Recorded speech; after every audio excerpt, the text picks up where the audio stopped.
In this video, I'll show you how to do a print head alignment and also how to clean the print head on your Epson Workforce 2930. So we need to go on the control panel that is located right over here and press the home button if it's not already on the home page.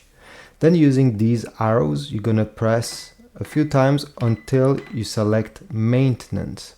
Press OK. Use the down arrow. First option here we have head cleaning. So if you have anything weird going on your prints, if you didn't print for a long time and you think the ink is all dried up inside, you can do a head cleaning. Press OK and follow whatever it will be said after. Now if you go down, we have power cleaning. Power cleaning is the same as a head cleaning, but it's more powerful. It will waste more ink and it should only be done in extreme cases.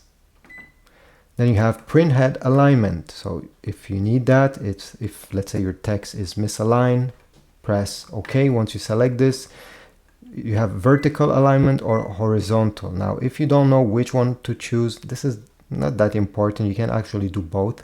So select vertical alignment first, press OK. Make sure you have some paper loaded in the back of the printer.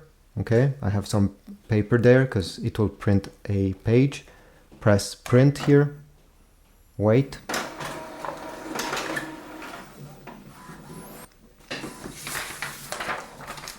Okay, now that this got printed, it will tell you over here, look at the printout and choose boxes with the least lines on the next screen. So press OK. And now for the number one, so line number one, choose the box that has the least lines. In my case, the number 3 is the one that looks the cleanest.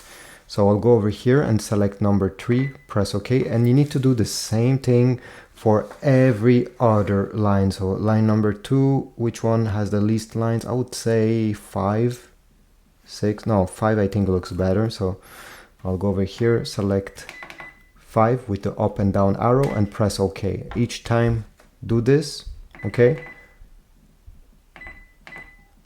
And at the end press done, and this is about it. You have done your print head alignment. I hope my video was helpful. If so, please leave a like, subscribe, and I'll see you in the next video.